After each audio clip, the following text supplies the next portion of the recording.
Yun, magandang hapon sa atin mga brother. For today's video mga brother ay bibili tayo ng shawarma. Titimusan natin yung shawarma doon, tigsa sa Israel lang mga brother. Samahan niyo ako. Ayan mga brother, naglalakad na nga tayo din para tumimos ng shawarma doon sa malapit-lapit na yun dito mga brother. Malapit lang na lakarin yun mga brother, no? Halagang sa Israel lang mga brother ay makakatimos na tayo ng shawarma doon. Malapit lang dito sa ating kampo, kaya pwedeng lakaring tamang pangmerienda lang ng kauntian. Temperatura nga pala dito mga brother ngayong August halos nasa 30 to 40 pa rin. Pero hindi na ganun kainit, hindi kagaya dati ng mga nakaraan. Halos nagpapalit na yung panahon ngayon, nag-humid na rin. May mga pagkakataong nagsasunstorm. Tapos yun, medyo nag-iiba na yung panahon, hindi kagaya dati na kahit gantong oras ng alas 4, ito ay alas 4 ng hapon ang panahon talagang kakaiba pa rin. Pero ngayon iba-iba na, para nasa Pilipinas na lang yung panahon ngayon, hindi na kagaya dati na kahit hapon napakainit. Yan, madami na mga tindahan dito mga brother. Sa paligid ko nakikita nyo yan, halos may mga tindahan dyan. Ito na, dito sa may hot food. Ito na yung ating bibilhan mga brother, no? Itong hot food. Ito tayo sa hot food mga brother. Ano tayo bibili?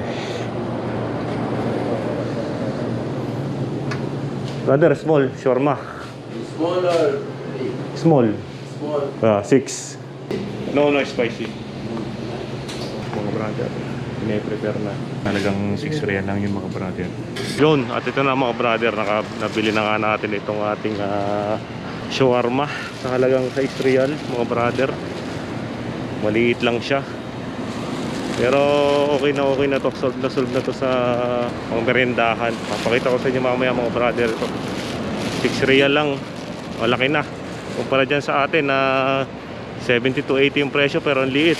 Makikita nyo mamaya mga brother ang laman nito. Papakita ko sa inyo ang laman ng shawarma dito sa Saudi Arabia, no? Rin na mga brother, bubuksan na natin ang laman ng 6 real na shawarma ito. Ito siya, mahaba din siya, yan. Ito na yung kanyang pinakalaman, mga brother, at papakita ko sa inyo. Ito na mga brother, titimusan na natin. Mahaba yung shawarma natin, dito mga brother, ayan, crunchy, masos mga brother,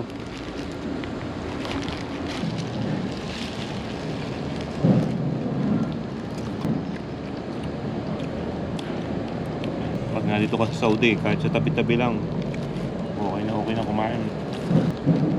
Ang daming laman, ang bigat siya. Yan ang shawarma, original shawarma from Middle. Busin na natin. Grabe yung sauce niya. Shawarma na Saudi. Yun, kita-kita yun naman mga brother, ubos na. Tigsay na shawarma ito. Maraming salamat sa mga nanonood sa ating mga brother, and ride safe. Ingat kayo palagi dyan sa Pinas, and God bless.